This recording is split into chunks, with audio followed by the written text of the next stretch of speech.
Welcome back to another fabulous tutorial lesson. I know you guys love these videos by now. It's lesson 31, 32, 33. We're going to get into a glider build and fly off. This is designed to be somewhat enjoyable, somewhat competitive.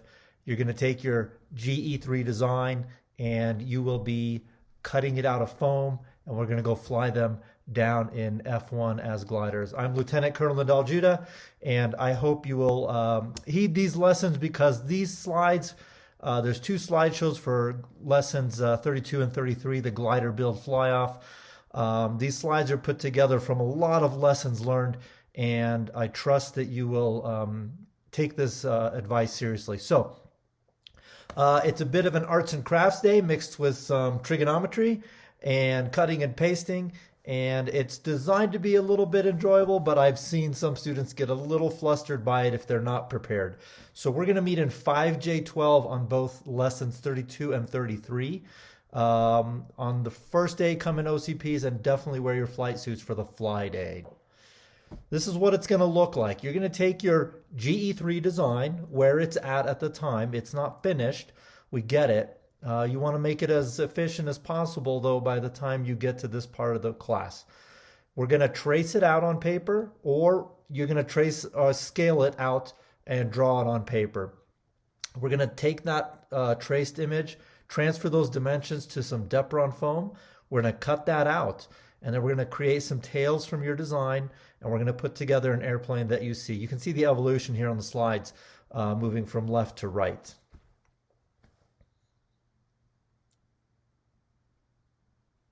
Oh, sorry, my video there is covering some of the...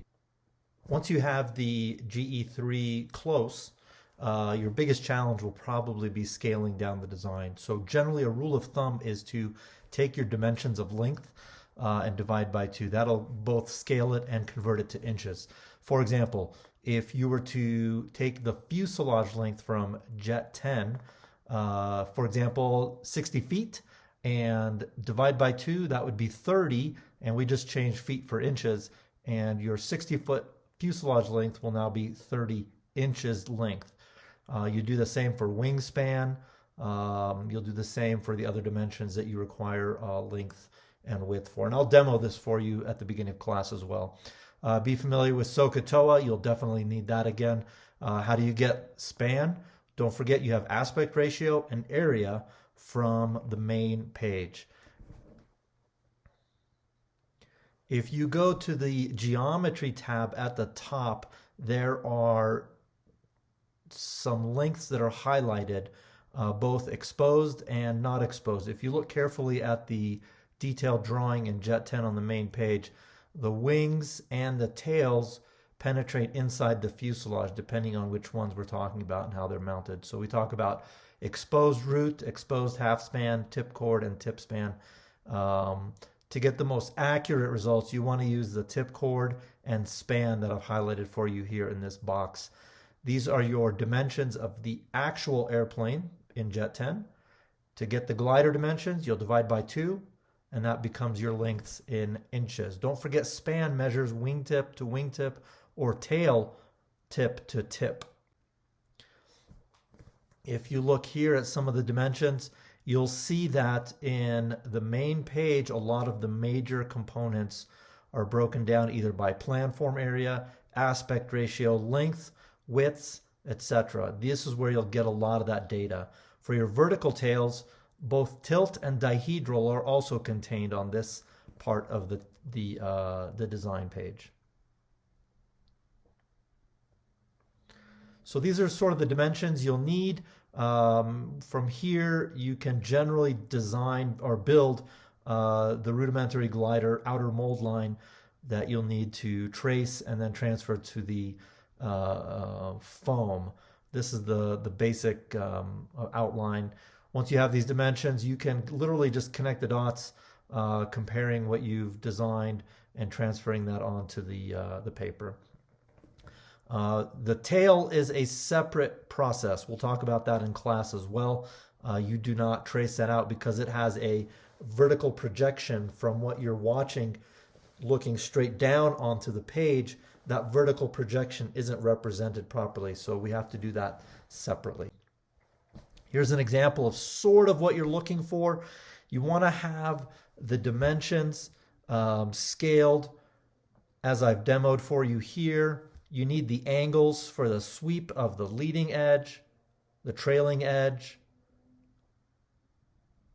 of both the wings and the tails. Okay, this is only a sample, but you get an idea of what it is we're talking about. I'll let you look at this for a second. Finally, we're going to glue the tails onto the back. I have another video I want you to watch right after this one that has the process on how we're going to do that. It's a little bit more nuanced to try to take that vertical projection from a flat piece of paper on Jet10. Here's some tips and techniques. Please do not cut material out from the center of the foam. It's a waste. You can see how I use common edges to cut out these two tail surfaces. Don't do it the way the student did it on the left. That's a waste of material. We can at least get 4 tail surfaces out of the sheet on the right. We'll have plenty of scraps as well.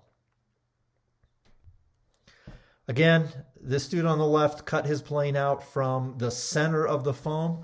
I'd prefer that you butt the foam up against the edge and take advantage of that existing edge to use as one of your edges.